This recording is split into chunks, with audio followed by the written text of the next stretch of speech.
جو چیزیں آپ کے اختیار میں ہے تو اس کے لیے ضرور کوشش کرے، محنت کرے، سعی و عمل کرے۔ اس سے ایک قانون اور ضابطہ ہمیں یہ بھی معلوم ہوا کہ بعض لوگ کم ہمتی اور سستی اور کاہلی بلکہ بے غیرتی کی وجہ سے وہ کمالات اختیاریہ کو حاصل نہیں کرتے۔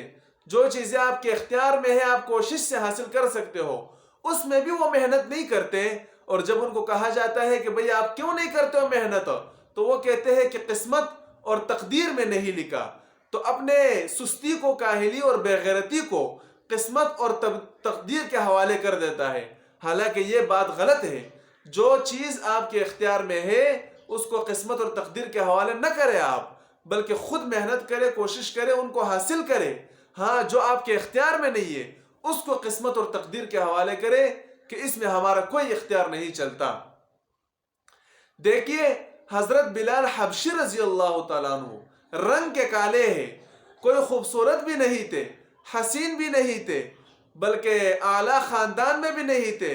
عجیب بات یہ ہے کہ ایک غلام تھے، مشرکین کے ایک ادنا غلام تھے اور حبشہ کے تھے، لیکن جب انہوں نے ایمان قبول کیا اور اعمال کیے تو اللہ رب العزت نے ان کو وہ مقام عطا فرمایا کہ جنت میں پیغمبر نے ان کے پاؤں کی آہٹ سنی۔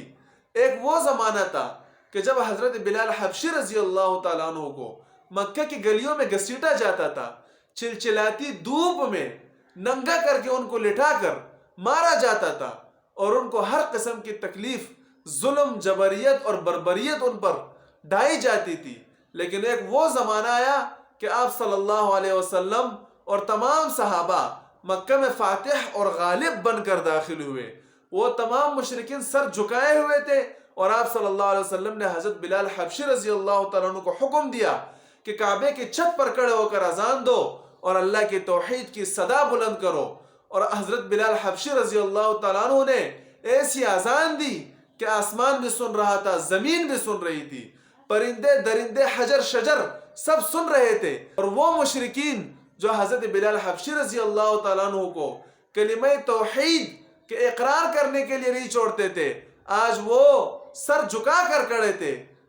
تو یہ ہوتا ہے محنت اور کوشش کا ثمرہ اور اس کا دنیاوی اثر۔ جب آدمی محنت کرتا ہے، کوشش کرتا ہے، تو دنیا میں بھی اس کا اثر ظاہر ہوگا، آخرت میں بھی اس کا اثر ظاہر ہوگا۔ لیکن فرق یہ ہے کہ اگر دنیا کے لیے محنت کی جائے تو اس کا ثمرہ، اس کا نتیجہ، وہ اس کا میوہ دنیا میں ملے گا، اور آخرت کے لیے محنت کی جائے تو اس کا ثمرہ، اس کا میوہ آخرت میں ملے گا۔ اللہ رب العزت سے دعا ہے کہ اللہ رب العزت ہمیں ان باتوں پر عمل کرنے کی توفیق عطا فرمائے اور ایک خوشحال زندگی گزارنے کی توفیق عطا فرمائے۔ وما علینا